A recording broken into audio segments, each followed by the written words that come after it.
Hello, everyone, and welcome to Fandom Souls. My name is John Paul, or JP McDaniel. I've never said John Paul ever in the history of shows. Why did I say that? My name's John Paul. My name's John Paul. Is my camera working? Nope. I'm out. Oh God, you're so... Yeah, so we're going to go that. This is John Paul, and this is JP. So John Paul's here for this show. All right. Are you playing Dark Souls 1 on PC right now? Because it seems like John Paul. Oh, perfect. I don't know why I said that. I've never said in the 4 years of hosting shows. I've never said. Man, stunned. Man, can't even believe it. What's up, guys? This is John Paul McDaniel. I never even knew. Yeah.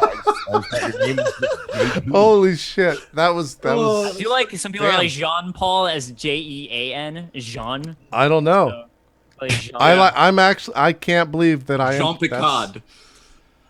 That's a thing. That's a Everyone thing. tweet at JP now. Can you change your Twitter name to John Paul McDaniel? Just John Paul McDaniel. Yeah. It me John Paul. Just get rid of the JP. Yeah. Across the board. Anyways, welcome to Fandom Souls. If you've never watched Fandom before, it's a show where myself and a bunch of friends basically geek out about all things. For the topic of the show, we've done a fandom of World of Warcraft, we've done a fandom of Star Wars, and now we're doing a fandom of the Souls franchise, as Dark Souls 3 is about 14 days away. At least one version of it is. I was like, yeah, I think it's a little bit more for the American version / European version. And then the other version's April 12th, so that's 5 weeks away, I guess. And I feel sorry for anybody waiting for the English version to drop, because I got to get in on that. Are you playing the Japanese one and doing that? Oh, absolutely. Oh, you know it. Yeah, Really? but not everyone speaks or reads Japanese, man. They kind of basically, I think what happened is Bandai Namco was like, who's a really well-known Dark Souls streamer that, could also speak Japanese, and we really want to cater to him. So let's go ahead and make sure MANvsGAME can play before everyone else and understand everything. That's right. I actually made that request because I was like, I need the boost, guys. Need the viewership boost. I've been plateauing for a while. Just throw me a bone here. There you go. I knew it. I knew there was something else. So currently have a system that I can play it too. I would want to play so much, but to not be able to read the lore stuff and understand it would drive me crazy. I'd be that's why I can't do it. I mean, at least like you do have the fact that everything's going to be in English as far as the it'd be subtitled in Japanese, but they always record the voices in the English, even for the Japanese version. Right. But You get no. that at least. Enjoy PvP, by the way. Oh yeah, That'll be fun. It's going to be slow going because I do plan on absolutely translating every item description, and I hope to make that like a communal effort so that I can just get back to playing the game as quickly as possible. But yeah, that'll absolutely be a thing. There you go. We'll be saying is the lore will be cracked before the game comes out in the States. maybe. We'll see. We'll see. It's basically Hitler, man. Man's just got a smile. He doesn't give a fuck. He doesn't give a fuck. Exactly. We'll be previewing Dark Souls 3 and talking about it a little bit because I think I think all of us have played it in some form. I know. Yeah. Man, you were out at an event. We've played it at PAX before. Yep. So we all have some familiarity with it. But I want to start off and kind of just talk about where everyone began their Souls career. So for me, it was Dark Souls 1. I saw Demon Souls and everyone was like, that game is impossibly fucking hard. Don't play Demon Souls. It's way too hard. None of it makes any sense. The systems that work are too abstract. It's a fucking bad game. Don't play it. That was kind of like the general consensus when no one else played it, right? And then Dark Souls 1 came out. Everyone's like, this is the best game ever made. It's really hard. Just keep playing it. You're going to have a great time. Just play it nonstop, blah, blah, blah. That's where I jumped in. Strippin, what about you? And this was that was around launch of Dark Souls 1. So Dark Souls 1 was the first game I played in the Souls series. What about you, Strippin? Dark Souls 1, same. Mine was about 3.5 years ago. And people were saying, you should play, I just on my YouTube channel, people were saying, you should play really hard games. You should play like Demon Souls. And I had a friend, and he was like, don't play that, play Dark Souls. It's just a better version. And I was like, all right, okay.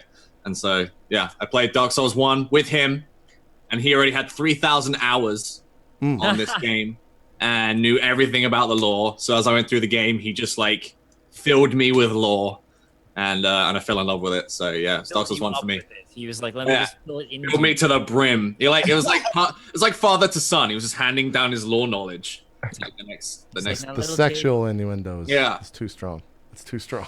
I could feel it.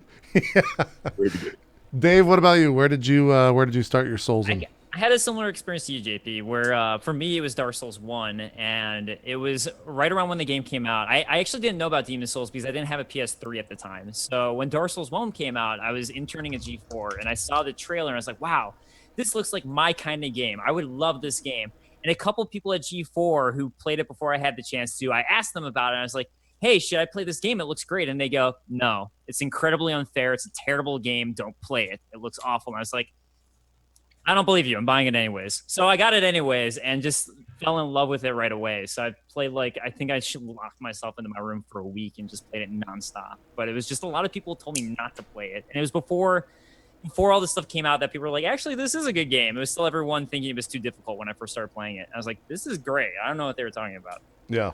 Man, what about you? When did you start your Souls in? Well, being the OG that I am in all things, the old flat pants pappy. Dark Souls 3 was your first one. Demon Souls. The Demon's Souls. Now, did you play right when it came out, or was it a little bit afterwards? It was. I think it had already got like some buzz. You know, people were kind of. It was already kind of like a known as a cult classic, I guess. But basically, I had a friend who found a copy, and he said, "Oh, you definitely want to play this game. So you should come by the hotel tonight," because he worked overnights at the hotel. Come by the hotel. Damn. The hotel motel. Did he show you the peephole through the that they were playing Demon Souls? Oh yeah, we got naughty with Demon Souls, and we were up all night, and we had it hooked up to like this big projector screen in one of the meeting rooms, and man, that first area going into the castle, we just got hooked on trying to defeat that Red Eye Knight. At the top. Castle Boletaria. There we go. I should have studied up on names. Boletaria. Boletaria. It's Castle Boletaria, actually. Boletaria. Yeah. Boletaria.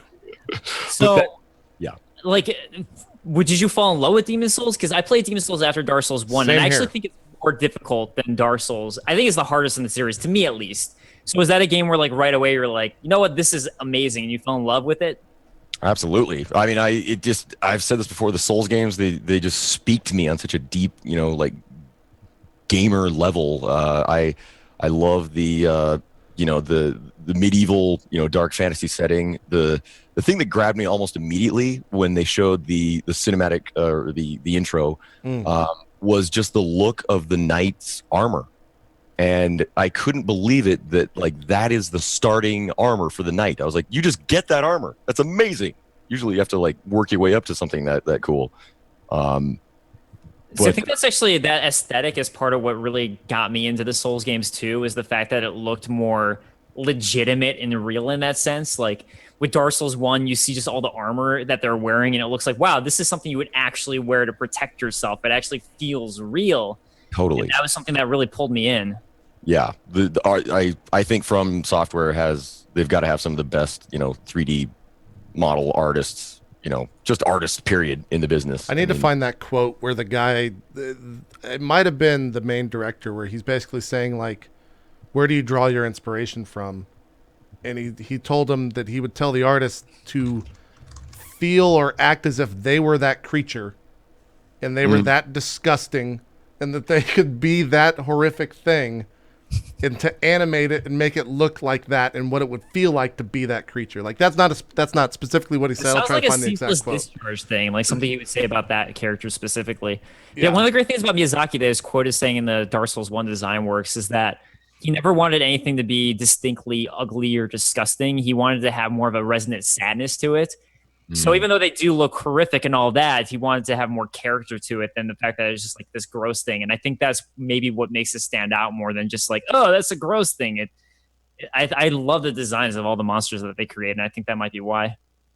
Yeah, everything, like you said, it's so tangible. Like everything looks like it could exist. Like it's so real. Especially if they introduce you to a character and later, like that character, like Ludwig, for example, in Bloodborne, and then you can see that was Ludwig, so it's like messes you up a little bit. That's good.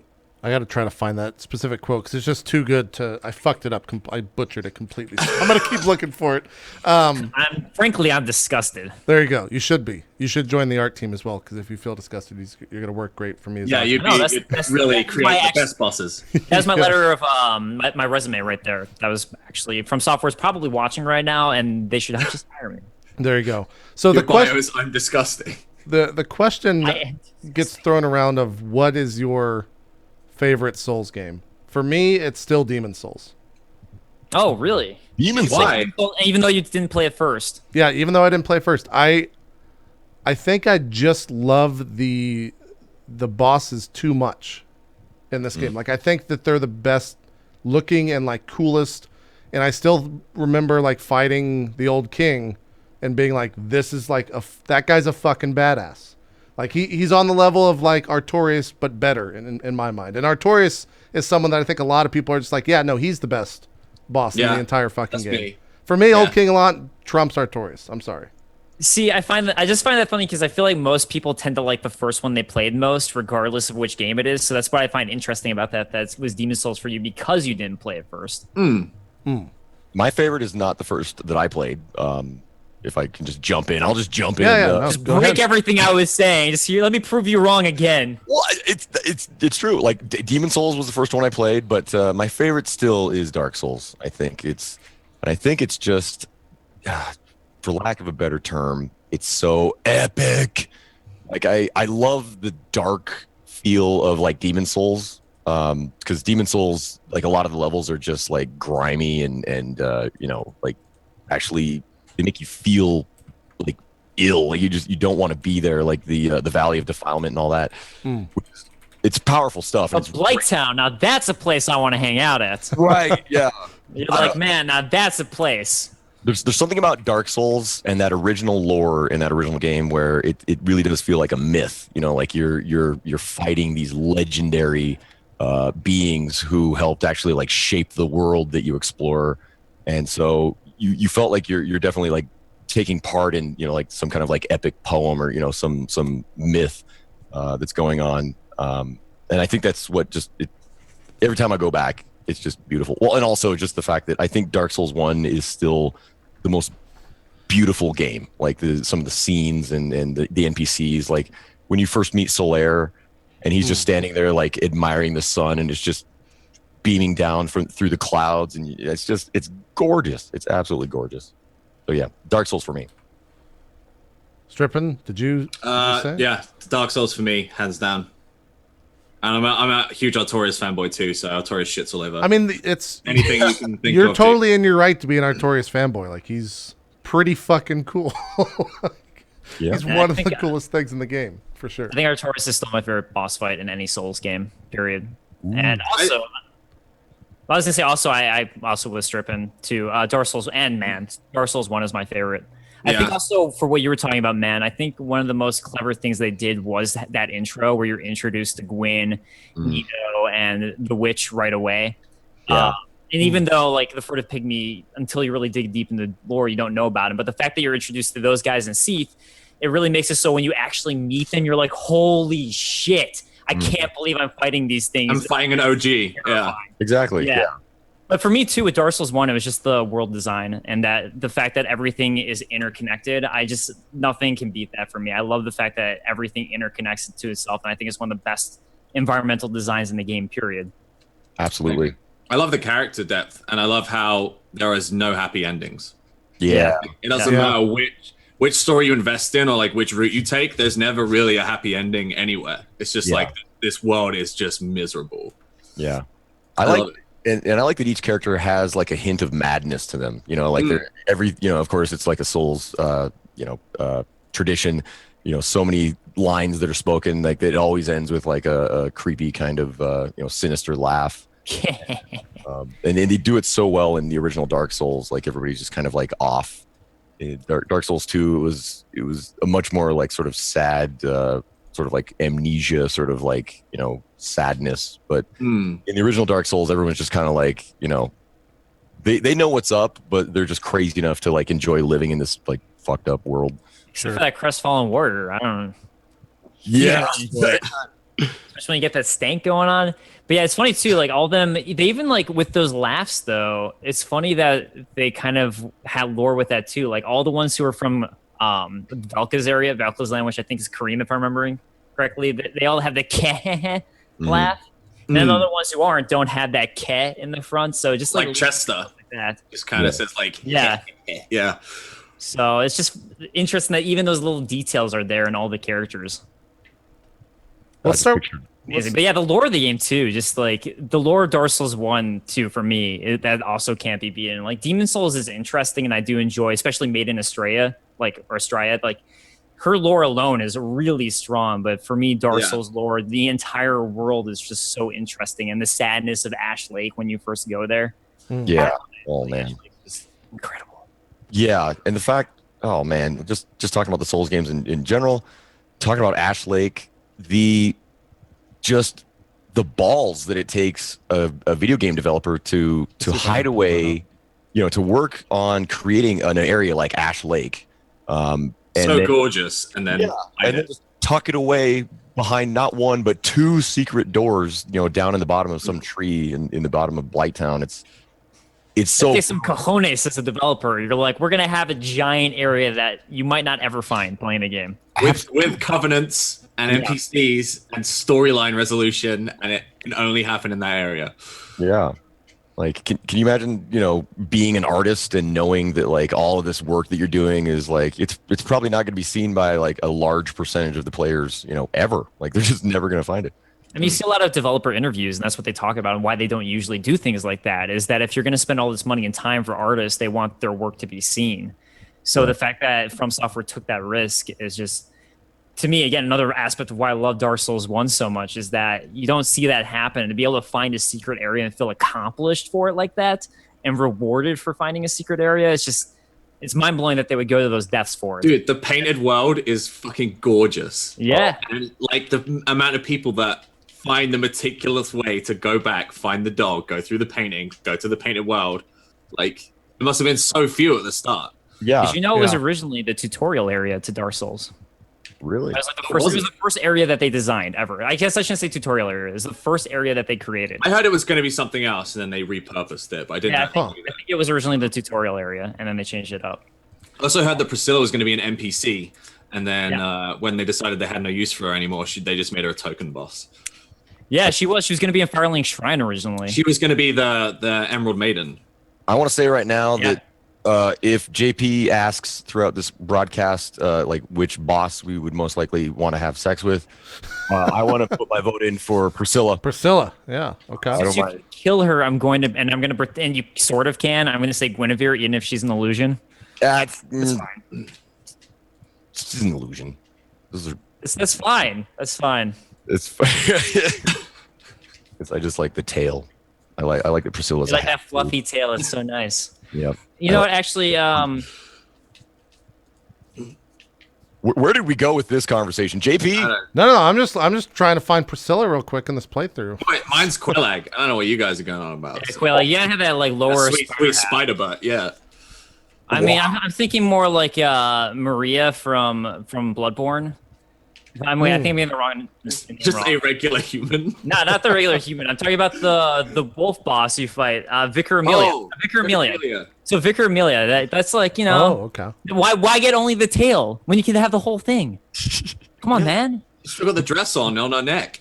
I don't know. Yeah, I didn't know if we were including Bloodborne in all these discussions. I think you have so. to. Yeah. Yeah. This is more a fandom of just kind of like From Software.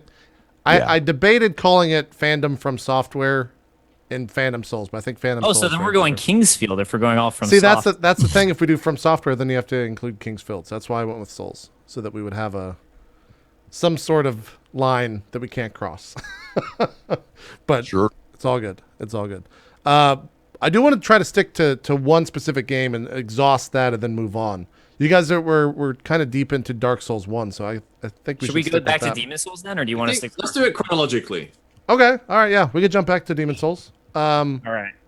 So, man, you played it first. I did. I think everyone's experience with that game, for the most part, if they go in blind, is kind of like, what the fuck is this game and what's going on? Because none of this makes actual sense. and I've played way too many games, but it's not like any of this. Exactly. I was going to say, in so many ways, it plays with your expectations of what an action RPG game would be like. Like I was saying earlier, the armor that the knight class starts out with is so amazing. It's just, you look so badass, just like right out of the box. And I remember thinking to myself, like, wow, I can't wait to see what some of the better armor is that I will obviously be finding on the way while I'm playing. And then as I continued through the game, I kept finding armor here and there, and it was just never as good as the armor that I started out with. Not to mention the whole I mean, I want to say the fact about Demon Souls, which is the armor doesn't even matter. It's like you got to be able to roll. It's all about fashion souls, baby. Well, and you got to have that roll. If you can't roll, like, you're screwed. And so my whole first playthrough, I was working on trying to make sure that I had the heaviest armor on, because I thought that was going to be blocking the mitigating the damage. It's like, no, you want to roll out of the way of that attack. You don't want to be taking any of it. Yeah. See, I like the fluted armor set the most personally, which is the one that's on the cover of Demon Souls, where you have that warrior who's down, and that's not the one you start with, and that for me is my favorite set. Oh, okay. Is that That's the one that has a long nose? Where do you find that one at? Is that the one in what's the one where you get in the man-eater world in that level? I think so. It's a drop that you get. Okay. All right. But you don't start with that set. That's not the starting set. So right. you'd have to get that one eventually. Actually, I messed up because I didn't know. So I played Dark Souls first, and I played Demon Souls. I didn't know that if you just didn't pick something up, it would disappear. Yeah. And especially that you have that weight limit in Demon Souls that you don't eventually have in Dark Souls for just items you can carry. I actually missed one of the fluted armor sets on my first playthrough, one of the items of it. And I was so upset. I was like, this is the one I wanted. I can't have it. Yeah. I think it might be Boletaria, actually, maybe for fluted armor set. Okay. But yeah, like that so upset me. That was a big thing I had to get used to going to Demon Souls, was that weight limit. Yeah. For all the things you can pick up, because that was something I wasn't used to and wasn't ready for. That's one of the biggest issues I have. So I'm getting see Yoke on the chest says knight starts with the fluted armor. So I guess I didn't start as a knight. So that's what I was gonna say. Yeah, because as the knight, you just get that armor. You just, right when you start the game, you're like, wow, I have like the most badass armor in the game, I guess. I was just going to say, just really quick too, like the thing that I remember clearest about my first playthrough of the game was when it came time to level up. Demon Souls didn't even give you like the names of like your attributes. So like, right. You'd have to like figure out like what the symbols meant for like, strength or dexterity or endurance. It was insane. Like nothing in this game was like explained. It was in my eyes, it's the purest form of Dark Souls because nothing is explained. Right. And like if you try to understand world tendency playing the game for the first time, you're fucking lost. Like that makes no sense when you first play through it. Well, we'll say at least they do have a tutorial area, and typical in Souls fashion, where you fight a boss at the end that just crushes you the first time you ever play it. Right. Which is great. Yeah. But yeah, you're right. I mean, like world tendency, there's no way you would have understood that if you didn't go online your first time playing it. There's just no way. The first time I played, there was a white world tendency, so I think it's white, and the dragon wasn't there, so I was able to loot everything in that little area off to the left before you cross the bridge. And then I think you get a weapon there, and I was like, this is the easiest game. Like, how is this hard? And then everyone told me, like, the only reason you got that fucking weapon is because the world tendency was white when you visited it. So that's fucking bullshit, and you're playing the game wrong. Like that so was you basically glitched. Well, it wasn't a glitch. It's just I got that weapon because it was white world tendency or whatever. Right. And most people don't get that because it's so rare, right? Like it's so hard to turn the world tendencies. Yeah, you're talking about the Dragon Boner Smasher? That might be it. It's been a while. I didn't get in my latest playthrough, so I can't remember exactly. I'd have to bring it up. But Is that your apt title or someone else's? I think it's technically called the Dragon Bone Smasher, but we all know what it's actually smashing. There you go. People's faces. Yes. I don't understand. My first time playing through, I went with a Dex build because that's what I started enjoying in Dark Souls 1. And I didn't realize that those are the hardest materials to farm for, especially those sharp stones. And like, some of the later ones, I was just going crazy trying to farm in Demon Souls. I'm so glad they eventually limited how much you need, because the amount of items you need to farm in Demon Souls without doing the glitch, which I know you can do, but without the glitch, it's just like you need 3 and then 7 and then 15. It's like, Yeah. there's so much. There's so much farming if you really want to level up your weapons. Sure. Yeah. Sure. Two words: blade stone. Trying to get the pure blade stone drop, it was just stupid. I remember doing an entire cast where all I did was just run back and forth and kill mobs that were supposed to have like a higher than usual drop rate for the pure blade stone. And yeah, that was the whole cast, was me just trying to get this pure blade stone. It was worth the platinum though. Yeah, that's true. Okay, so outside of the old king, who is your favorite boss fight? Maybe man-eaters for me. Yeah. Just because I feel like it's one of the first like truly difficult fights where you fight like 2 at once or 3 at once. Like it was just, and it's something that's a reoccurring thing throughout the entire series, right? Like it was the first of its kind. And playing that as a player, it was like, are you fucking kidding me? Like I have to fight 2 of these guys at once? This is impossible. Like this is going to take forever. And then finally defeating it was like the true first experience where I was just like, that was fucking awesome. Like I beat those guys by myself in a fucking really hard game. And it was the first true sense of accomplishment for me, I think, was man-eaters. Dude, even coming from Dark Souls, when the second man-eater fight like came up halfway through, I was just like, oh god.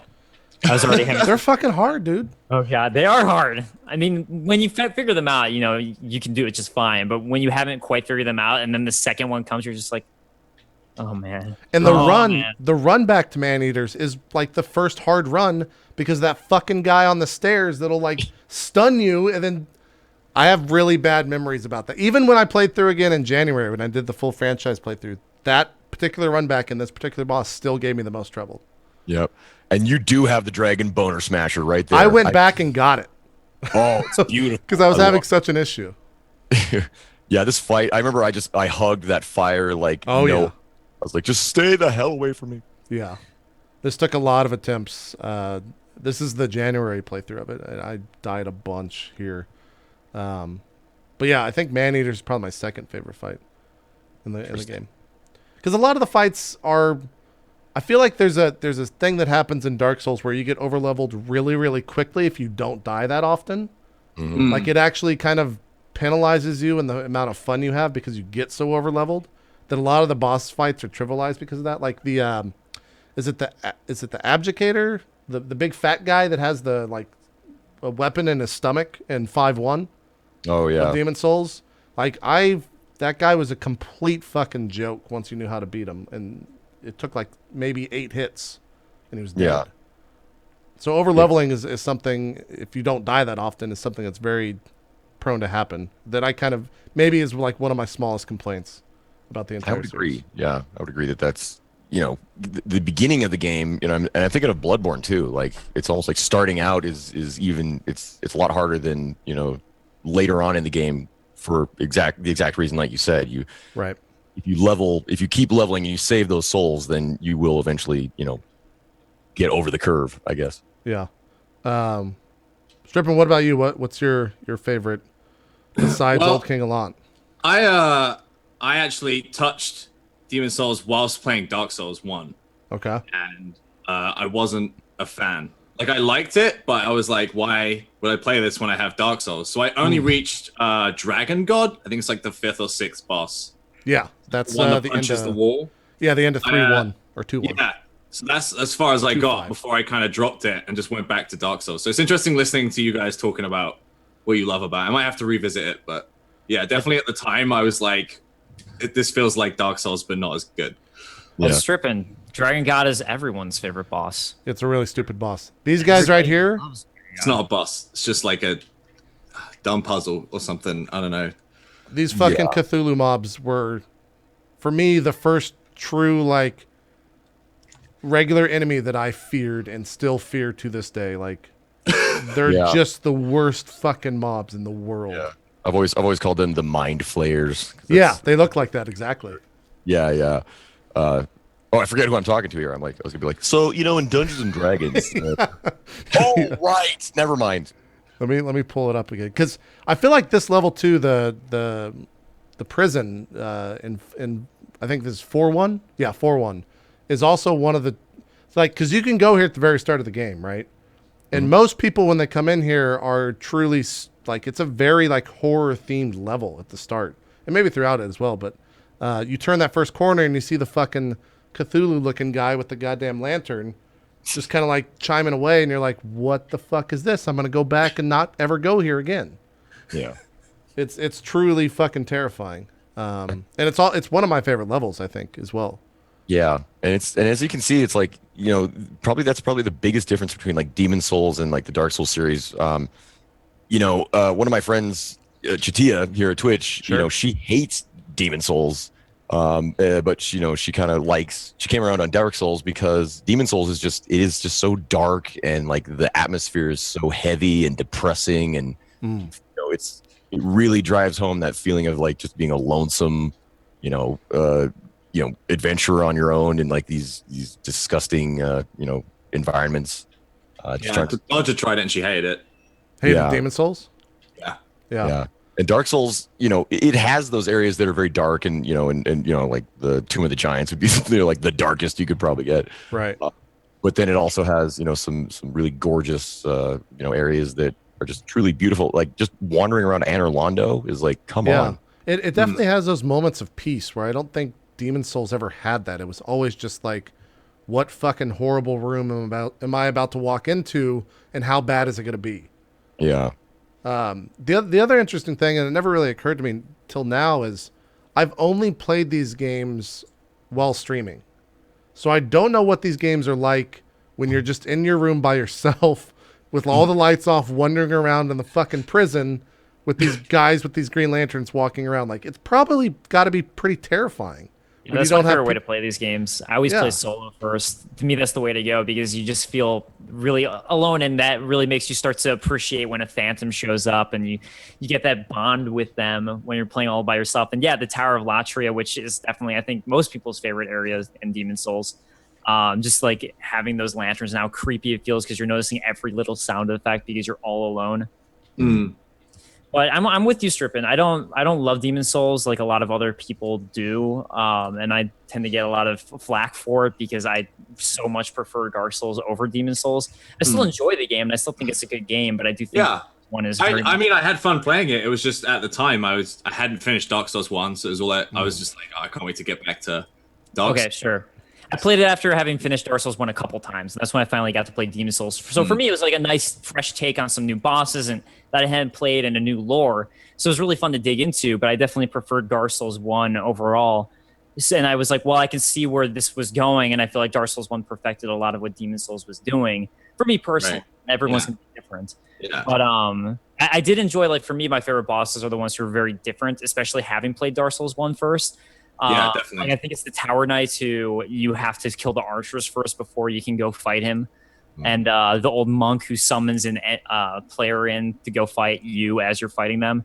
And the armor spider was pretty different too from anyone in Dark Souls 1. So those tend to be my favorite boss fights because it was a different experience than what I'd had before. I also think this level is a pretty important level in just the Souls world where you start fighting invisible people for the first time. And there's no explanation of why you have to kill this. I mean, there's nothing saying that you have to kill this Grim Reaper first to have all these other guys disappear.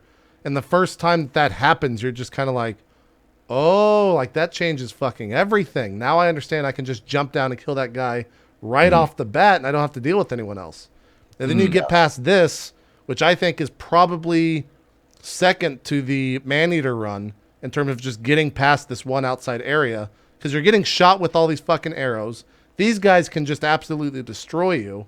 And they put two of them with the giant swords right at the end of this before you enter in. And it's one of the most difficult runs, I think, in the game, just getting to the next area. Yeah.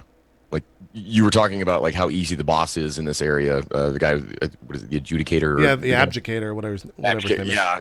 and he is one of the, I think, easier boss fights in the game. You know, he still can fuck These you guys up. right here fucking suck. When you know how though, he's so easy. But yeah, that run to get to him with all the skeletons, the first time you're playing through, you're like, why are they rolling? Stop it! Yeah. Yeah. Right when they glance at you. Yeah.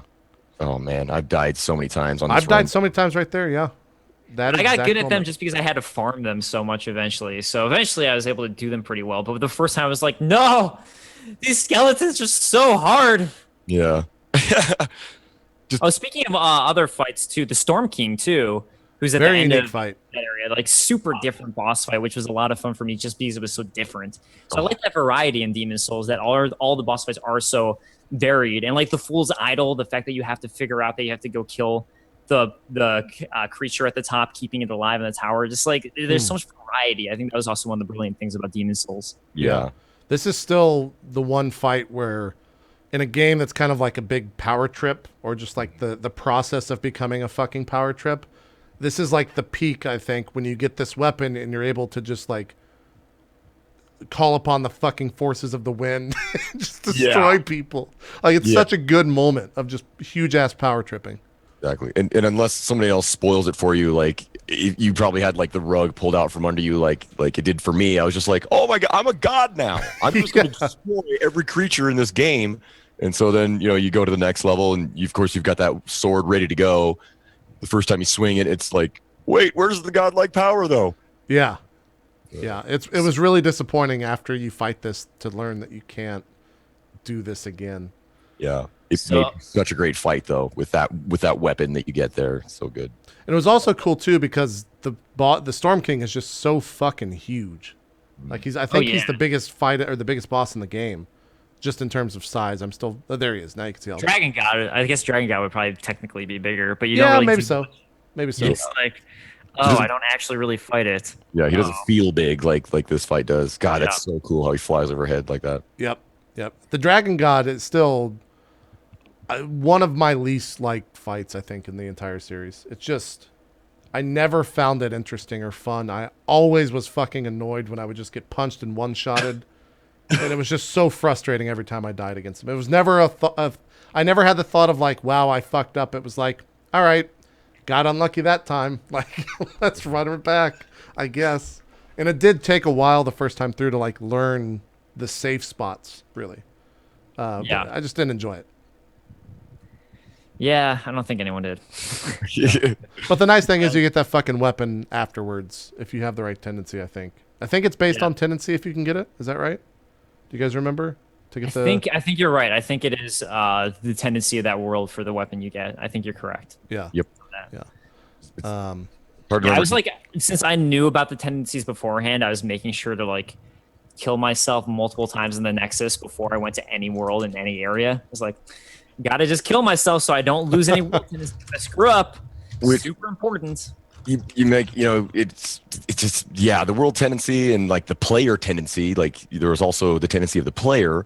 And, you know, I'm kind of glad they did away with those mechanics because there were times, you know, in my quest for platinuming the game, I was going into a level and literally just running off a cliff and then having to do that like 7 times in a row. Like, and there wasn't even a clear meter that you could read that would say like, you're, you know, at full black tendency now. You know, you can do the thing you want to do. It was like you just kind of had to vaguely look at, you know, the stone, you know. Right. I was gonna say the stone. You can tell by how bright it is in the color, but but it's still so ambiguous. You're just like, it's nothing's like telling you that, right? So So TDK on the chat. Sorry, I forgot the first part of your name, but TDK in the chat was talking about the PvP and how he personally really liked the mechanics of the Souls game or Demon Souls and everything except for the PvP wasn't so great. And for anyone who's thinking about PvP and Demon Souls, I highly suggest you go check out Ouroboros the Ninja's video on headbutting everybody to death constantly. And it's one of my favorite PvP videos just because of how ridiculous it is. He just keeps on pushing people with this headbutt until he pushes them off of a cliff.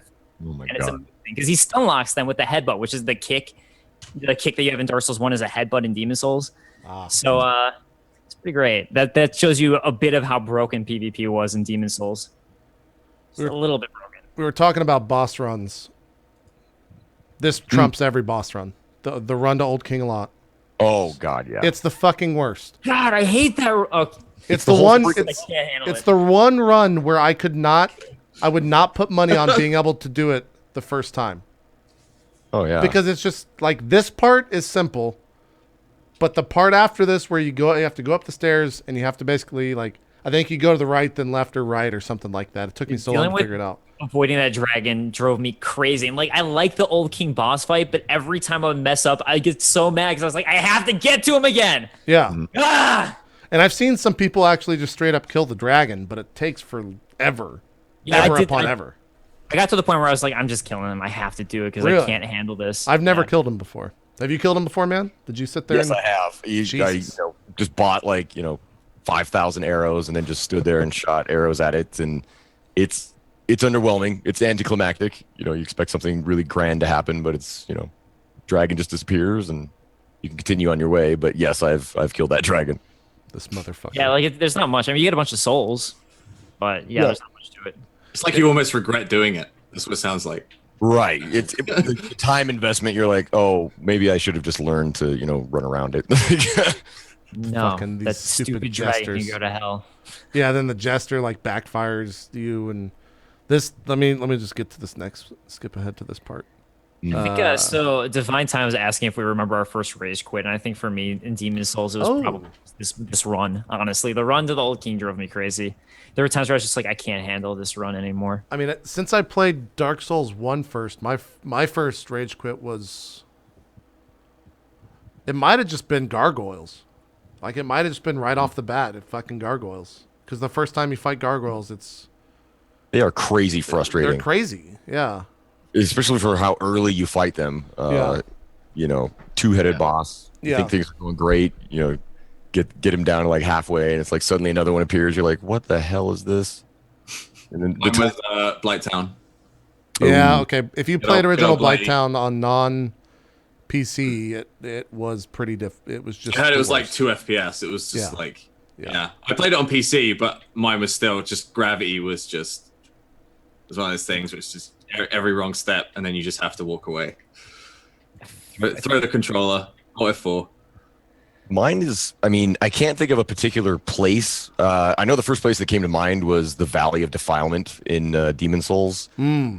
Just as you're making your way down, it's like, it just seems like it's a level, that first area where you're fighting a bunch of trolls, and it just, looks like garbage or whatever. So you're working your way down this crazy environment, and it just seems to never end. And then you get toward the bottom and like you fight, you see the first like giant troll. Yeah.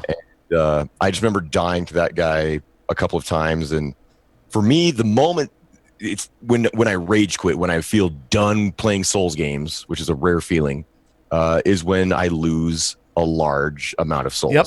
Like Yep. if I'm holding on, yeah, it's like once they're gone, I'm just like, I'm done with this shit for now. Like I got to go do something else. Yeah. Yeah. See, at first I was like that when I first played the game. It really upset me when I lost a large amount of souls. But after having done so many playthroughs and getting used to playing on low-level runs, I started to feel like, souls aren't as important as I thought they were.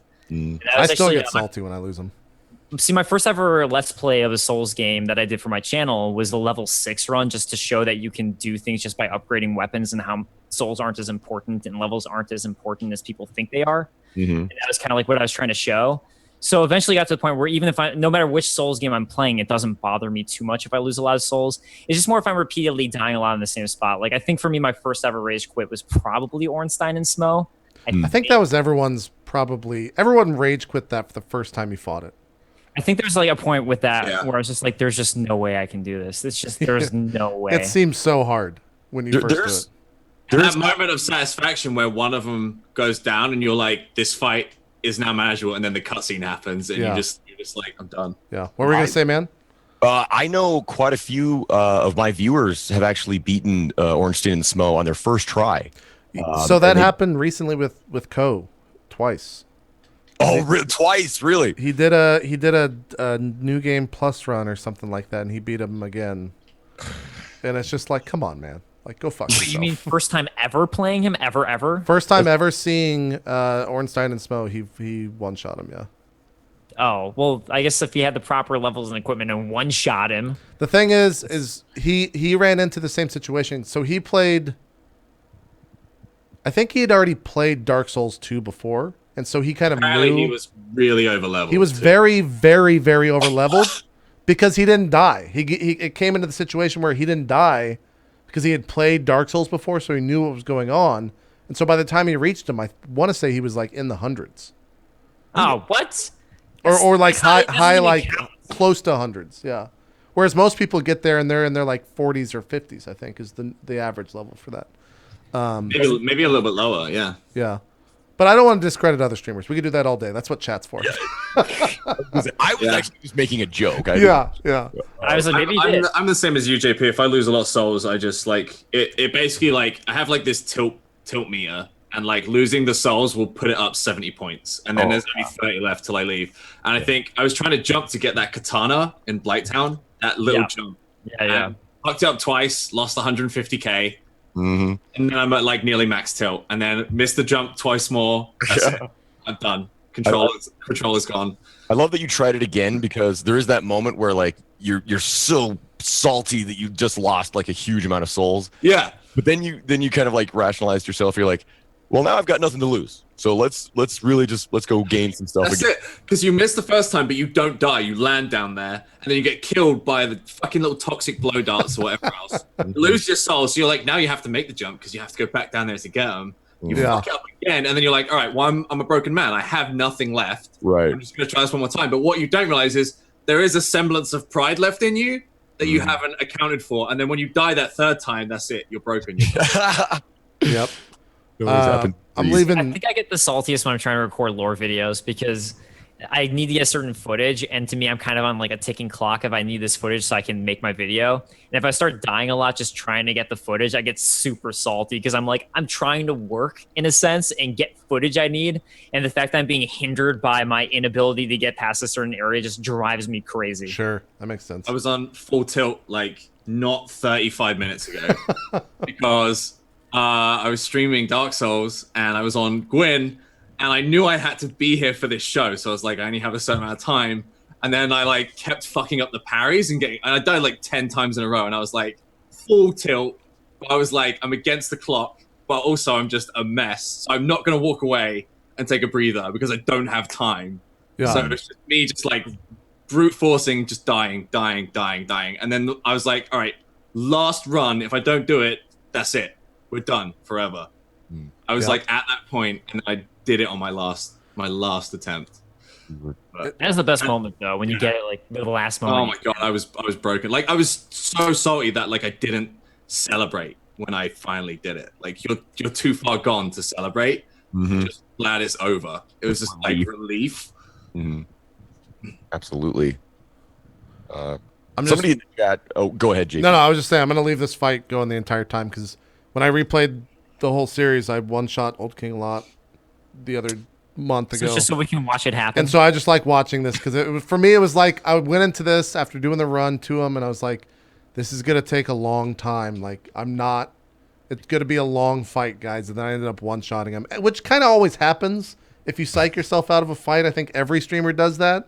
And then you ended up doing so well, and you're like, oh, all right. And then you get cocky versus another boss, and then you die constantly. How about the fact that Old King also could take away your levels? Right. Yeah. And the first time that happens, you're just like, fuck. Like, Yeah. you're so You're like, pissed. this can happen? Yeah. It's like What? if there's any attack that you want to, avoid, that would be the one. God, and I forgot how cool False King Allant looks. Like those like ethereal. he just looks Yeah, so awesome. Sam, you wouldn't know this, but yeah, there's an attack that Old King Allant has that literally they attack takes away a level permanently. Yeah. Permanently. Permanently. It's awesome. He's such a cool fight, dude. That's such a cool mechanic. Yeah. I love this fight so much. It's so awesome. But what were we going to say, man? Do you remember before I cut you Yes, off? I do. Somebody in chat wanted us to talk about their favorite NPC in Demon Souls, Yurt. And I just thought it'd be good to, maybe a good segue to talk about like the NPCs a little bit. Yeah, that is But- something that is very unique to Demon Souls, where you have so many different NPCs that have like when you have the loading screens, you'd have a little bit of lore about them, right? And Yeah, so it was cool to see that. And you also learn, especially in the case of Yurts, that there are NPCs. You don't know who you can trust and who you can. Right. It's usually the the kindest seeming NPCs are usually the ones that are going to screw you over. And I was gonna say Yurt's a pretty obvious one though. That's one of the ones where you're like, he seems pretty evil to me. yeah, Probably evil. yeah. I think I can't remember if I killed in my first playthrough. I don't think I did because I tend to play like the lawful good shining knight in armor. I'm just there to help everybody. So I gave Yurt a chance, and then I realized that NPCs started disappearing in the next. Yeah. I think, I mean, I don't know if this counts, but Maiden Astraea, just because her story is, I think, the strongest story in Demon Souls. So I really like Maiden Astraea. For those of you who don't know, it's kind of where you're looking at, you go to the Valley of Defilements, and it's all poisoned and awful, and everyone kind of hates on it. Maiden Astraea goes there to actually do some good there, and no one thinks you can, so they think she's evil and this demon, and she takes a demon soul, to my understanding, essentially to try and help these people. So it kind of like gives you that mix of what's that gray area of what's good and what's bad. And that's really is. And when you get to Maiden Astraea, who you think is the boss of the area, she refuses to fight you. And she won't even fight you. And you just have to murder her in cold blood because she won't fight you. Yeah. After defeating her champion, After you defeat her champion, the motherfucker of all motherfuckers. Garl Vinland. Oh, I love Garl Vinland, man. I'm such a sucker for a fallen paladin story, and he's such a badass. I love Garl. Let me see if I can find that. I'm not sure what day that was on. In terms of favorite NPC, who was the guy in 5-1 that has the sword, the samurai sword?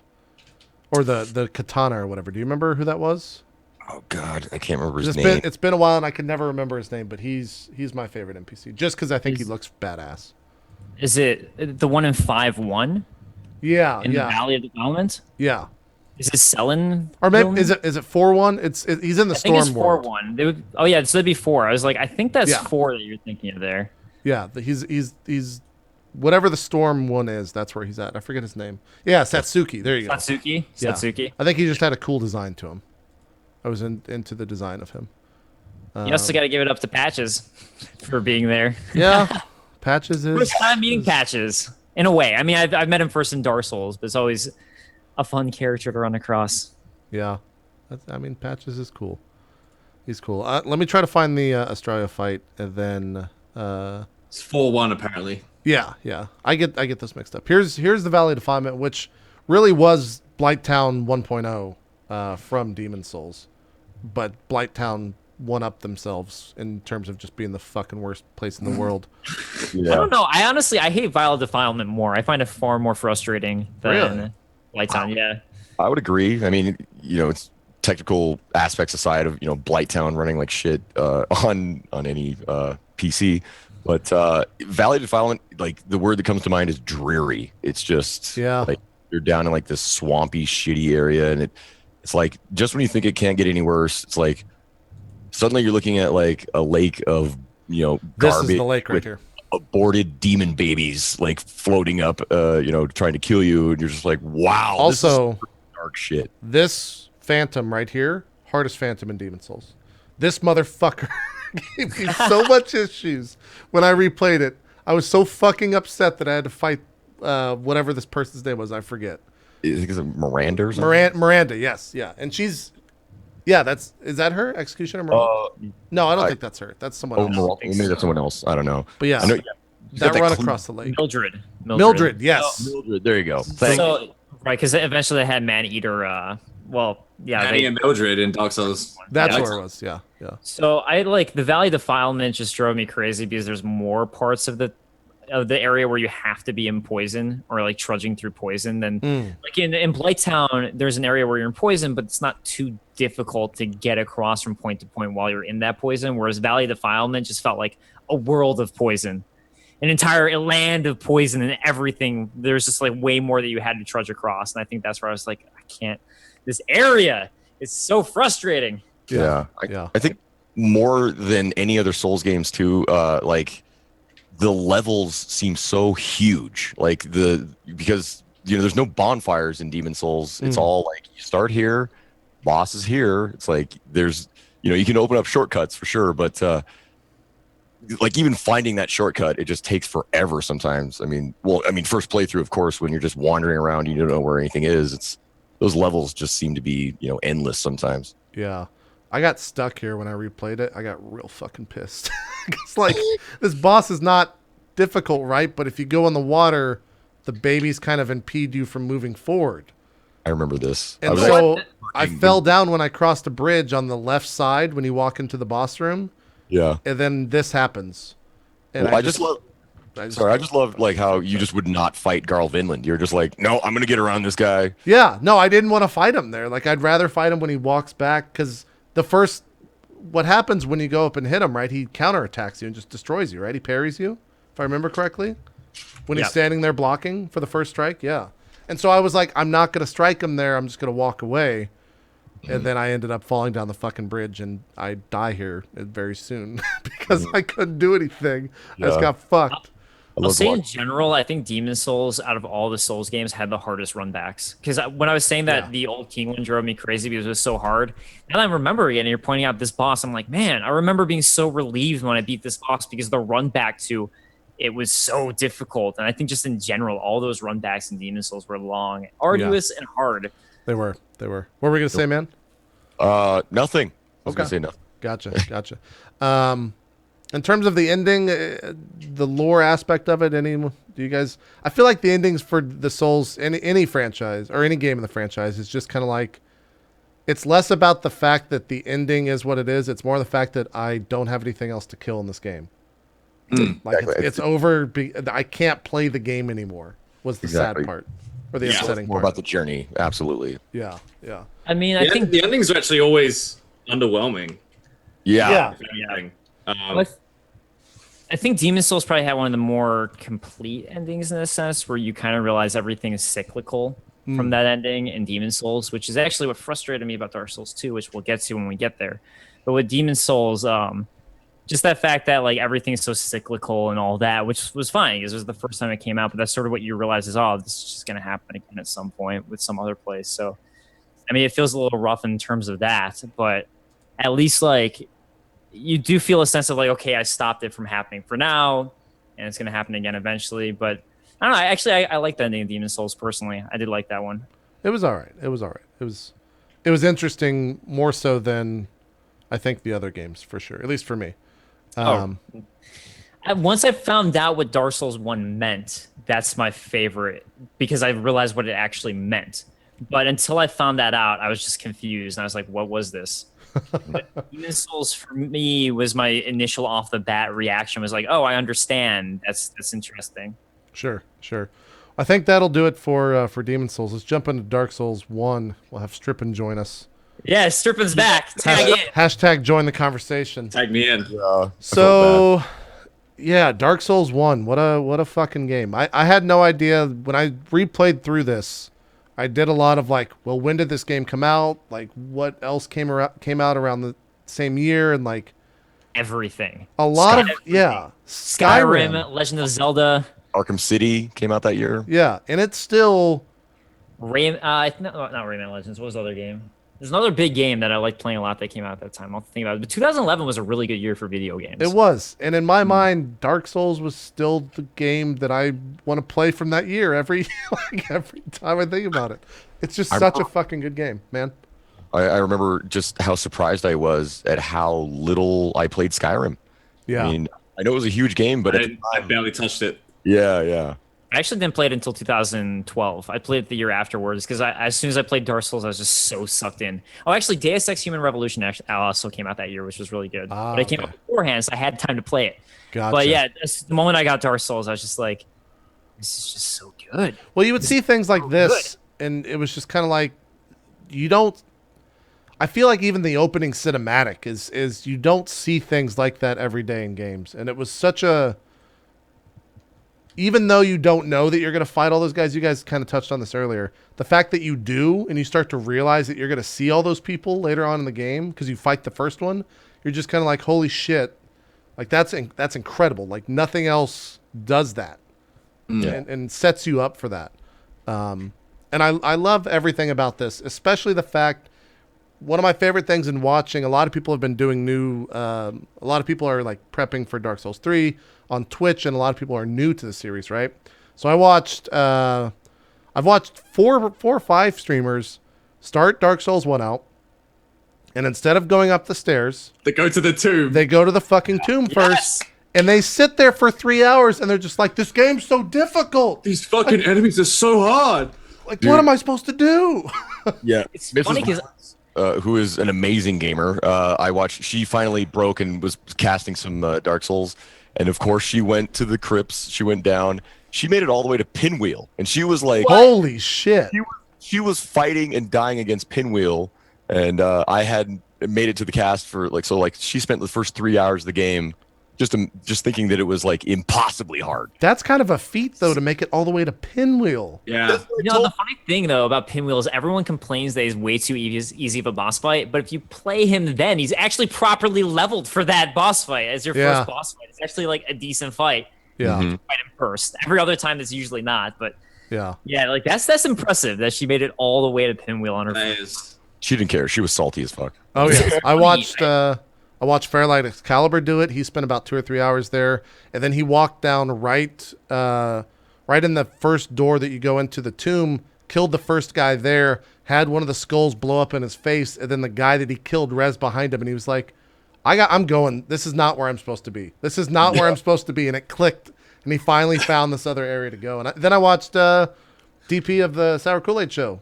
Go there. Oh God! I was watching his cast because Man tweeted it out the other day, and it was so funny because he was so upset. But it happens to everyone that's never played Yeah, I did it on my first one, and my friend had to stop me and be like, "You're going the wrong way." You know, it's funny. I didn't notice it first. Like I went up the hill and I was like, oh, this seems right because I can kill these enemies all right. Yeah. And I eventually went there. It took me a really long time to realize New Londo was an area like that existed, that little wraparound by the bonfire. But I think like I tried exploring after I had some trouble even just getting the undead why am I Undead Asylum? Undeadburg. After getting the upper Undeadburg and just having trouble because it was my first time ever playing a Souls game. Right. I explored, went to the graveyard, and died immediately to skeletons. I was like, not going there again. Clearly not the right way. I think I lucked out. If I recall, like my first playthrough, I was definitely streaming it, and I don't know. People can tell me and go back and rewatch it, but I'm pretty sure I lucked out and I found that stairway that wraps up the cliffside. I'm pretty sure I watched someone. Also, that's a 60 FPS jump there. I'm not that bad, chat. That was beautiful. That was so bad. I had 60 FPS on, and when you do 60 FPS jumps in Dark Souls, you don't connect a lot of times. I know you have to take DS Fix off to just make jumps. I learned with Blighttown. That was why I kept fucking missing that jump. What were you gonna say, man? I just want to say, how about that Dark Souls 3 60 frames per second on the PC hype? Yeah, thank God that got confirmed today. Thank God. I'm more excited so people will stop complaining. To be honest. I'm 100% in that camp. Yeah. Like I'm gonna be playing on PS4, so it doesn't affect me so much. But just the fact that people will stop complaining, I'm like, good. Now you can just enjoy a good game and stop complaining. Sure. Like it's never impacted my enjoyment of a Souls game, but people are so ignorant about it. Like they won't even try the game because it's 30 FPS, and I'm like, how dumb can you get? Like I don't know. I was having a conversation with somebody in my chat the other day. Like, it was a guy who he refused to even try Bloodborne. He was just stating it was that 30. Wow.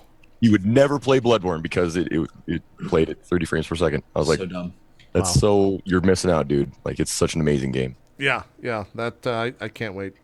I'm one of those people that would play it regardless, but the fact that it is 60, I'm just like, all right, I'm glad. That's good. Yeah. I don't have to wait for It's just fucking more the Durante to facepalm fix it. for me. Preferable. Facepalm moments. I'm just like, it's just so. It doesn't make sense to me. It makes me frustrated. But yeah, chat will have their own discussion about that, I'm sure. So The other thing too about going to the tomb is again 60 FPS jump, chat. You're jumping too early. That's not a 60 FPS. No, it's 60 I'm FPS looking jump. at you. You're jumping way too early. Look, I was there when I played this. You weren't. It was 60. Ironically, you're just doing all this for a sacrifice ring. I know. That's the funny thing is part about I it. couldn't remember what was across the bridge. But So I you was have like, to "There's know, got to right? be You have something to good, know. right? It has to be something good." And then it's I think fucking one time I thought it was the sacrifice binoculars over there, and I was like, I gotta get to it for the binoculars, and it wasn't because that's always important to me. Sure, But yeah, sure. it's funny that you sacrifice yourself multiple times for a sacrifice ring. ring. Yeah. I think the best Oh, one the I saw irony, was Miyazaki. I saw someone make that jump about 5 times for the sacrifice ring. They finally got over there. They get the ring. obviously Bye. they've just started the game, so they don't have any rings on. They put the ring on and don't make the jump back. And use the ring. Just like that. So it's God. like you went there Perfect. for nothing. It was perfect. It's perfect. The thing that I do like about, and I think I maybe saw someone, I want to say that I played this game on launch when it first came out or close to launch, but I knew that the Zweihander was in the crypt area, and I knew how strong that weapon was. And so the first playthrough, that was the weapon that I started the game out with. Was I walked over, got the Zweihander, and I immediately was like, this game's the fucking best. Because like, even though I couldn't use it right off the bat, I was just like, this weapon is so fucking cool. Like, and that kind of like, that's the thing that got me into, I think, the Souls games, is just how badass that weapon was and how badass so many other weapons are. It didn't occur to me much later that a club is just a lot better to start out with. So I was one of those horrible people who used a Drake sword first because I didn't know better. Oh. I was like, oh, this weapon's so strong. And then, like, every time I leveled up, I didn't know I could have been leveling up way better weapons. But usually now I go to the not the crypt, but the actual, like, I'll go down towards Pinwheel just so I can get the Great Scythe and then kill him while I'm at it, just because I love the Great Scythe so much. It's so good. Yeah, I ended up not getting the dragon weapon my second playthrough, but it was also, that was one thing that I remember, like the zeitgeist around when Dark Souls 1 came out. That was the thing that everyone would go into everyone's channel and be like, dude, if you get like 200 arrows and shoot him at that fucking dragon's tail, a fucking badass weapon spawns, dude. Sword, you get such a good weapon, you should do it. Do you know Those about are that? Yeah. And then you let the R2 move, and then after 4 uses, your weapon's broken, and you're like, Yeah. Yeah. nowhere near a bonfire, and you're fucked. I never knew that was a thing until it happened to me. I was like, oh, I didn't know that broke the weapon. And then suddenly you're hitting for 12. It is funny how OP it seems when you first get it, and then if you come to rely on it, that was a huge mistake. But it is super powerful when you first get it. It's way better than What's the other one that's super early? The Uchikatana, you can kill the shopkeeper. Yeah, you get it from the shopkeeper. And then you just up get here. like, and then the whole game's just easy mode. There's a couple of those weapons that you can just get Yep. in a friendly way. But Uchikatana is one of those things I feel like most people don't think, oh, let me kill the shopkeeper. So like it's cleverly hidden in a sense. Yeah, Which I like. definitely. Yeah, that's my problem because I can't help but freaking role play in these games that, you know, they're very much mechanics based, you know, action role playing games. But like I really play up the, you know, I roll up a character, you know, I have a standard name that I pick, you know, Victor Keenvalor. He's a paladin. So of course I'm not going to be killing the shopkeeper, and you know, and so in that way I gimp myself in a way for, you know, I make the game that much more difficult because I just refuse to kill the shopkeeper. Yeah. Did you join the Way of White? Did you praise Gwyn as a member of the Way of White? Oh, it's faith build all the way. It's throwing lightning bolts. Yeah, basically anything. You know, I ask myself in any moment, you know, like what would a paladin do in this moment? And, Praise Gwyn. That's Praise be the When Gwyn. Knight Celeste says he's finding his son, you look at him and you're like, me too. I'm looking for my son too. yeah. S-O-N, not My son. S-U-N. You know, is Gwyn's uncle who started the Way of White. Yeah, Little factoid for you. He's on one of the coins. little religion. I love the knowledge bombs you be dropping. There you go. Drop that. It's Drop on that the, like it's what is hot. it, the gold coin or the silver one? It's one of the two. I think it's the gold coin for him it's the because gold he's the one, one who yeah. founded the Way of White, and all those coins are based off of the Way of White, essentially. Wow. So The, yeah, with the knowledge. First time you see the dragon right there too as a first playthrough, they kind of start doing that almost in all of the games. I feel like they have like this big moment where you see something fucking colossal. It's like, here's this giant fucking dragon, and it's almost like a shit your pants type moment that they use a lot, but it's still always amazing when they do it. And Demon Souls, Dark Souls 1 had it. Dark Souls 2 now has it in the Scholar of the First Sin edition. Right. You have that moment. Yeah, You didn't before, it but did now not. it's Yeah, there. yeah. Well, I don't want to say anything about Souls 3 yet, but we'll wait till we get to that. It's true. Yeah. It's true. I'm kind of just skimming along. I guess we can kind of do the same thing that we did for Demon Souls. Although I think I know the answer. Favorite boss for everyone, is it Artorias in DS1? Oh, yeah. Yeah. Dude, that fight's so good. It is so good. So good. You know what? I'm still gonna go with Manus. I think Manus is my favorite fight. It's just the run down, you know, into this black abyss. Just the design of Manus himself. You know, this is. Did any of you guys cheese Manus ever? You know you can cheese the hell out of him. I've heard you with can Pavel's shoot armor? him without dropping down. Yeah. Oh, So, I've never so my done that. first time playing against or playing the DLC was in the New Game Plus, and this was before I'd really learned about iframes properly. So I just like Manus was obliterating me. So I was like, all right, I got to figure out something. So yeah, before you drop down, if you take out some arrows, if you can see his eyes barely in the distance, and you don't want to kill him, but if you get him to just like a glimmer of health left, you can slowly drop him down to that drop down, and he'll have that amount of health when you go fight him. Oh my So, god, I had no idea.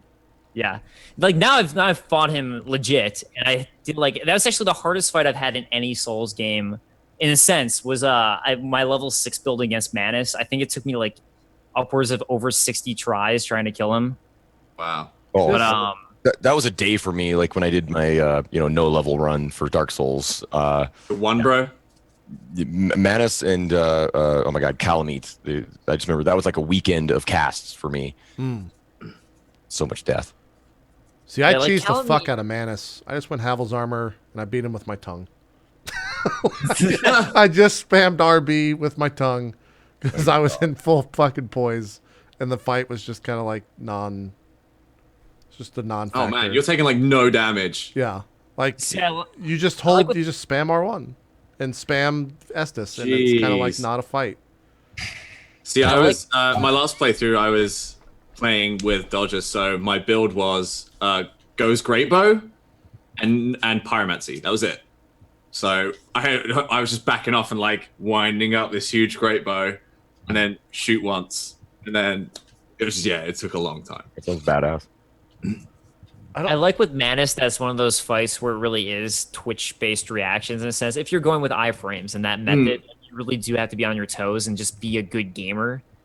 Whereas there's a lot of other fights in the game where you don't have to so much. Like that was really like on your toes, read everything right in the moment, otherwise you're done. Right. And that for me was a lot of fun. I think that's But what that I like. Artorias fight has enough leeway that it feels a little more fair, and he's just such a cool fight because you've heard so much about the legend of Artorias and who is he. Yeah. And then when you actually meet him, it's like, oh, I have to fight him? Are you kidding me?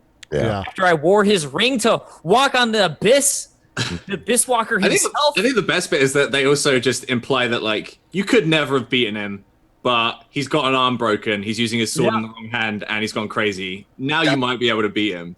That's what I love too. I was just gonna say how much personality they inject into that boss, even though he doesn't say a word. There's no, and that's one of the things I love about the Souls games is that they don't rely so much on like cinematics where like there's a bunch of spoken dialogue between the characters and stuff. It's like that can be very good for sure, but I love how much is non-spoken. There's so subtle. And so you get so much personality out of Artorias just because of like the way he's flopping around, and like you said, his arm is hanging down, and Yeah, and he's like left his shield down with Sith. And, It is one of the coolest looking fights. I will admit to that. Like, he just looks fucking awesome. Like, I wasn't the way he just like flips around and stuff is just so good. I wasn't totally sold on the fact that he was using his bad hand until, especially in Dark Souls 2, when you use his sword, it gives you a better moveset if you have it in the correct hand. I love Also, that. all of his artwork, he has the sword in the other hand. If you ever see the original Well, artwork. the one where people talk about the Dark Souls 1 artwork for that cover as being Artorias, that's actually not true. There was an interview where they were talking about it, and that cover art was done by an external company that wasn't from software. So it's not Artorias that's in the cover of Dark Souls 1 that a lot of people think. And that's I where don't know if that's it where was a lot of that colored, speculation but- came from. Yeah. I'm just admiring Artorias' handiwork there. I love how if you make the Abyss Greatsword, you get the moveset too. Like you can do the front flip and you can do the roundhouse R1, Yeah. all that kind of stuff. So good. Man, I what were spent we a lot of gonna my playthrough using that. say, man?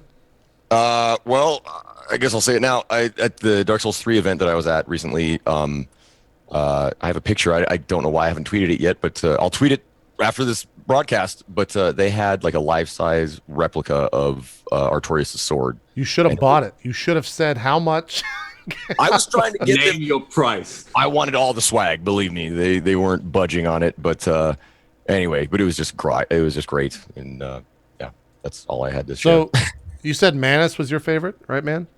for Dark Souls I 1? think so. I think just mechanics wise, like Dave was saying, it's like he has so many moves, and like you really do. It just comes down to like having to, have great timing on the roll, and all that. Sure. I've always loved Nito just for like the way he looks. He's just metal as fuck. Yeah. Did you say who yours was, JP? No, I think it's either, and neither of them are hard bosses, and so I think in terms of difficulty, if we're gonna rate like favorite boss by that, I think it's probably Artorias, maybe Calamite, a little bit harder. But random side note, who's cut off Calamite's tail before? Yeah. Yep. I tried had for to. 2 hours in the fucking second playthrough, and I was done. I almost killed him twice. You can only do it when he sits goes up to on the both flamethrower. knees. Yeah.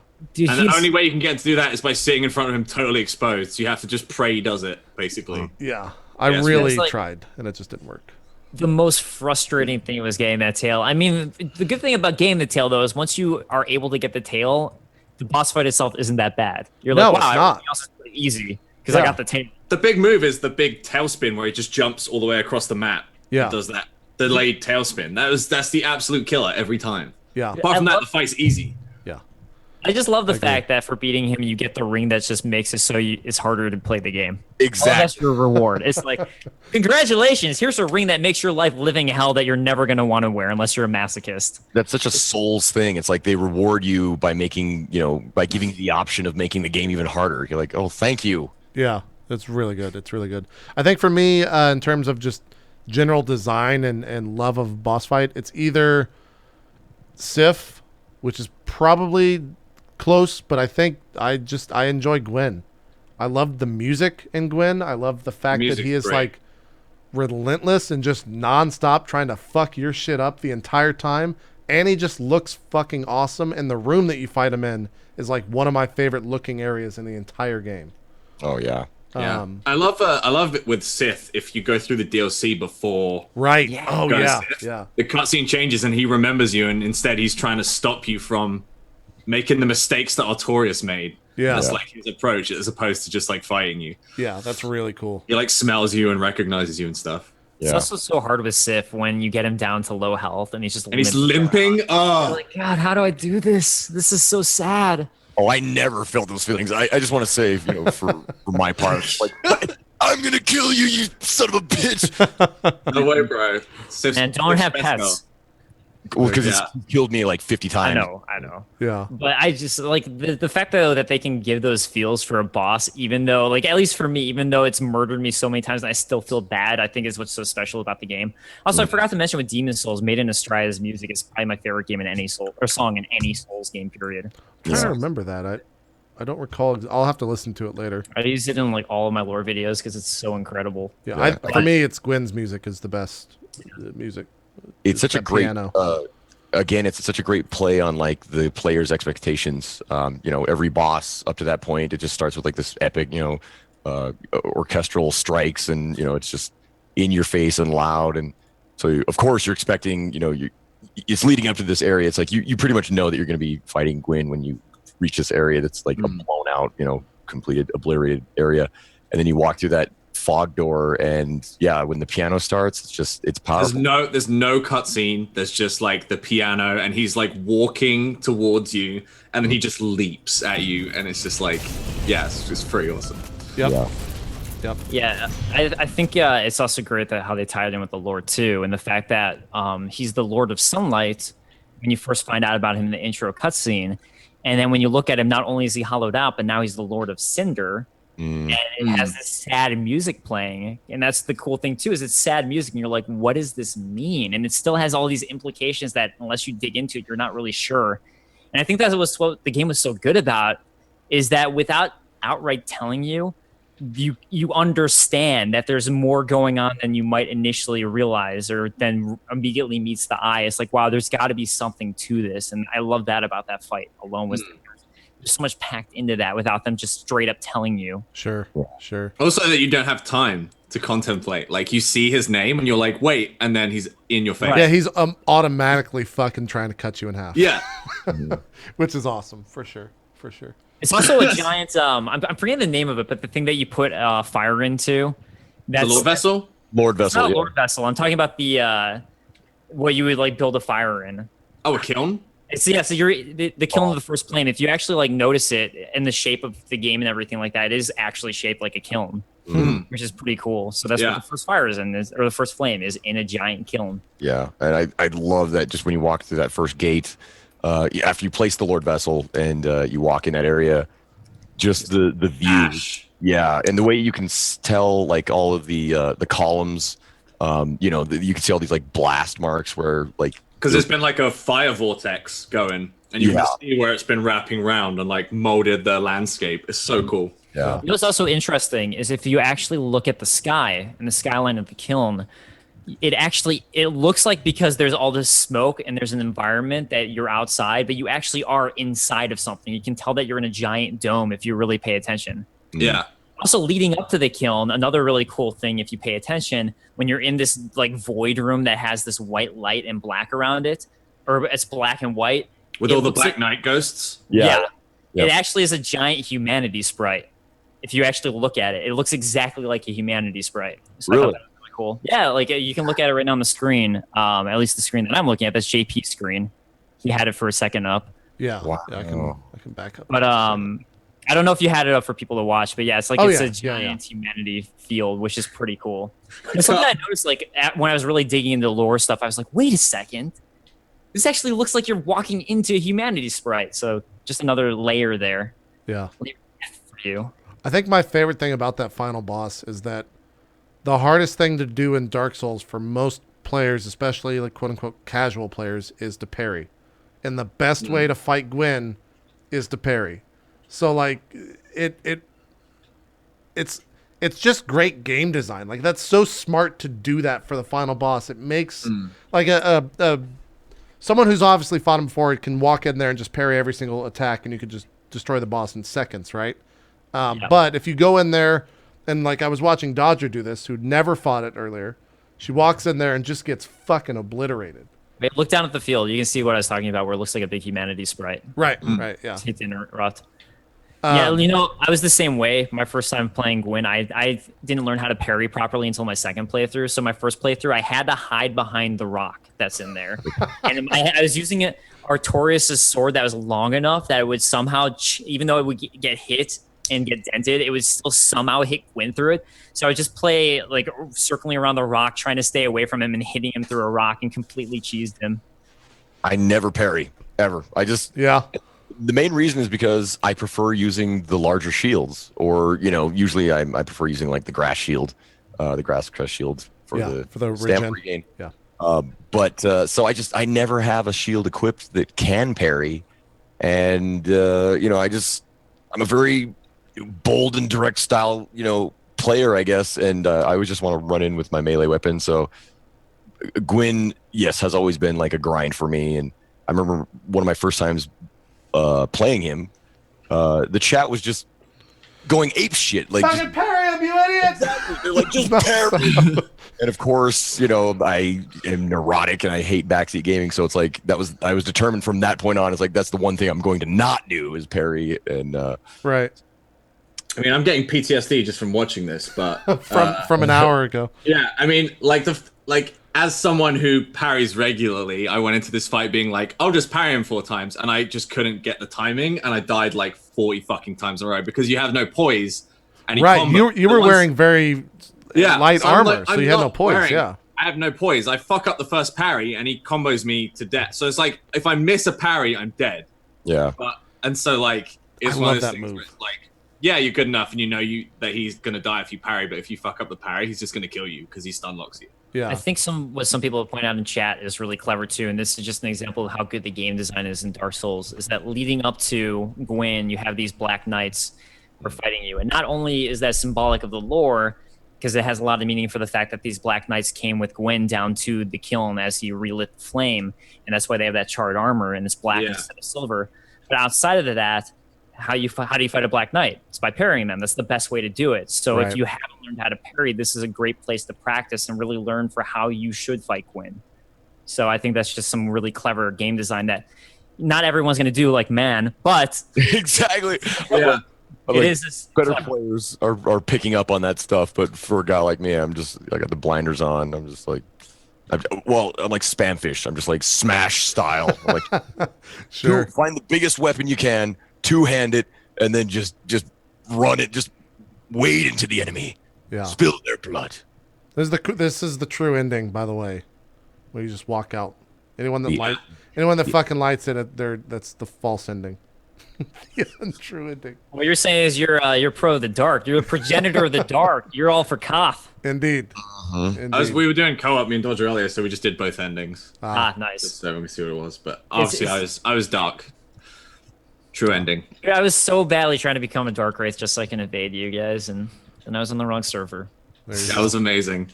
Dave committed a night to invading us while we were doing our co-op stream, and he was running the beta build instead of the regular one, so he just could never connect to us. He spent like a whole night just being like, I don't know why I just couldn't invade you. And I was like, were you on the right build? And he was like, That sucks. That sucks.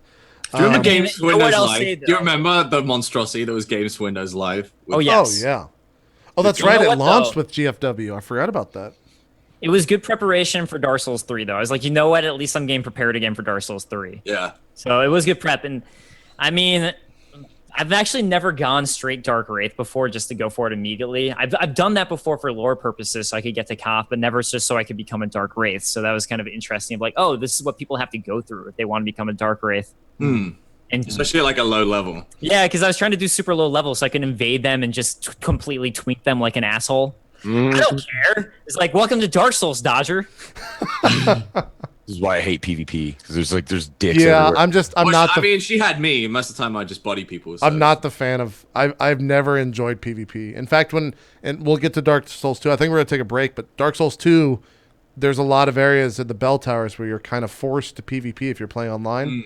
Yeah. The first time I got to that area and I got invaded, and someone told me like that's what that area is, I just didn't go. I just turned around and left because I didn't want to deal with that shit. Because like I feel like the PvPs in all the Souls games are the biggest like look at my dick. Like that's all the PvP is like I'm gonna walk in here and I'm gonna have the dumbest looking fucking gear on, and then I'm gonna come up and do I'm gonna something be like, real. Well, what is it? And like walk Yeah. towards you. And then I'm gonna get this fucking spear and just hit you a bunch of times, do no damage, but you're gonna have zero fucking armor. It's going away, and then I'm gonna leave. I'm just gonna fucking get out of there, and like that's the fucking PvP experience. I've never had a good experience with it, so I'm kind of with man in that. Like you have to kind of when you accept it for what it is, it becomes amazing. No. JP just needs to learn to get good. Oh shit! See, and that's the PvP experience. Is that's the retaliation? I'm just like I'm not good. I'll just. Peace I also out. love that hate mail became a positive thing in Souls and for like amongst Souls enthusiasts. It's like if you get hate mail from people, you got to show that off. You're like, I got a hate mail, bro. This is great. Jeez. Before we move on, you guys have a favorite weapon in Dark Souls? Since weapons are such an important thing, I guess we'll just Dark go Souls one? the horn here. Yeah, Strippin, go ahead. Unless you don't know Probably your the answer. Man-Serpent Greatsword, I think. Okay. Like my two first playthroughs, I just ended up just gravitating back to it. I just loved it. So, Man-Serpent Greatsword for me. Gotcha. Dave? I'm awful. I either bounce between the Baldur's Swag Sword. Dex That is bitch. what I'm called. Dex bitch. Scythe. Yeah, I'm gonna say Scythe because it's Dex bitch. Great Scythe, because I'm a Dex bitch. So, yep. Okay. All I'm all right. about that Great Scythe and the Baldur's Swag Sword. What I tried about? the Ushikatana. I just don't like it as much. Like I just don't. I prefer the Baldur's Swag. Gotcha. What about you, man? For me, it's got to be the notched whip. No, what am I talking about? That's Zweihander. Yeah, course. I figured that was yours. Chaos Zweihander. Plus five. Zweihander. It's you could just power that thing up and just apply like all the damage to it, and you could just oh man, it's just my thing is just doing the most damage with one strike. Yeah. Were you a power within guy? Power within. Yeah. How so? It's just a pyromancy spell that you use, and it makes you do more damage, but your life ticks down. Oh, absolutely, yeah. Oh, I love the glass. I mean, any kind of like glass cannon type character that I can make. Yeah. Yeah. If it's like if it equals me doing more damage, like I'm all for it. I'll sacrifice. Oh any- yeah, I mean in Dark Drop Souls that 2, base cannon, man. in Dark Souls 2, I dual wielded like dragon great axes. Oh yeah. I did like 1800 with a swing. Oh yeah. I was power stancing great swords. Yeah. I was dancing great axes. It was great. Yeah. Nice. I think for me, it was the Zweihander first playthrough. The second playthrough, when I played like a month or 2 months ago, the first Black Knight I killed, I got a sword. Like Yes. that first one in the sewers.